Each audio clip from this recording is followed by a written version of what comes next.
Hello foodies, welcome to my channel ma'am girl. ఈరోజు నా ఛానల్లో రెసిపీ ఏంటంటే, చూడగానే సేమియా అనుకుంటున్నారు కదా, కానీ ఇది మామూలు సేమియా కాదు.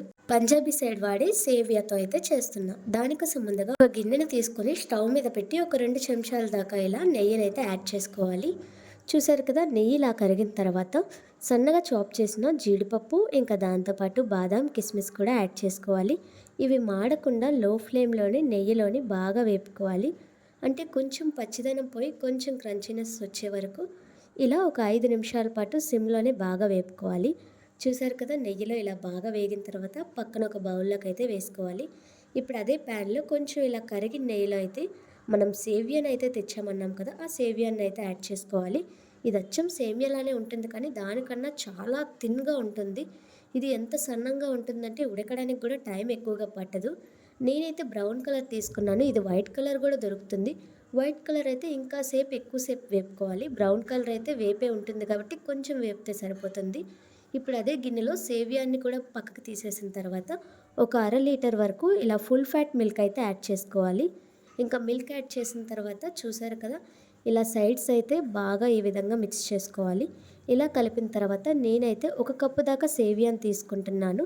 దానికి సరిపోయినట్టు అరకప్పు దాకా పంచదార అయితే యాడ్ చేసుకుంటున్నా. ఇంకా దాంతోపాటు ఒక దంచిన 3 యాలకులను కూడా ఇందులో యాడ్ చేసుకున్నాను ఫ్లేవర్ కోసం. ఇప్పుడు పంచదార కరిగే వరకు బాగా ఈ విధంగా మిక్స్ చేసుకోవాలి. చూసారు కదా, పంచదార బాగా కరిగి ఇలా పాలు అనేవి బాయిల్ అవుతున్నప్పుడు మనం ఇందాక పక్కన పెట్టుకున్న సేవియాన్ని అయితే యాడ్ చేసుకోవాలి. అస్సలు ఉండలు కట్టకుండా ఇప్పుడే కొంచెం బేగా కలుపుకోవాలి. చూసారు కదా, ఇలా కలిపిన తర్వాత మీడియం ఫ్లేమ్లో పెట్టి ఒక 10 నిమిషాల పాటు ఉడికించాలి. సేమియా ఉడికించేంత ఎక్కువ టైం అయితే పట్టదు, కానీ చాలా క్విక్గా తయారైపోతుంది.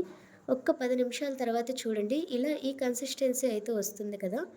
ఈ కన్సిస్టెన్సీ వచ్చినప్పుడు మనం ఇందాక పక్కనైతే పెట్టుకున్నాం కదా డ్రై ఫ్రూట్స్ అనేవి, ఇంకా వేపినవన్నీ ఇందులో కొంచెం కొంచెంగా పైనుంచి యాడ్ చేసుకోవాలి.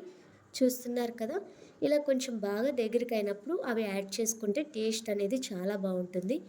ఇంకా ఇలానే హై ఫ్లేమ్లో ఒక 5 మినిట్స్ పాటు బాగా మరిగించుకుంటే మన సేవియన్ రెసిపీ అయితే తయారైపోతుంది. ఈ రెసిపీ మీకు ఎలా అనిపించిందో కామెంట్ చేయండి. అలాగే నా ఛానల్ని ఫస్ట్ టైం చూస్తున్నట్టయితే సబ్స్క్రైబ్ చేయడం మాత్రం మర్చిపోకండి.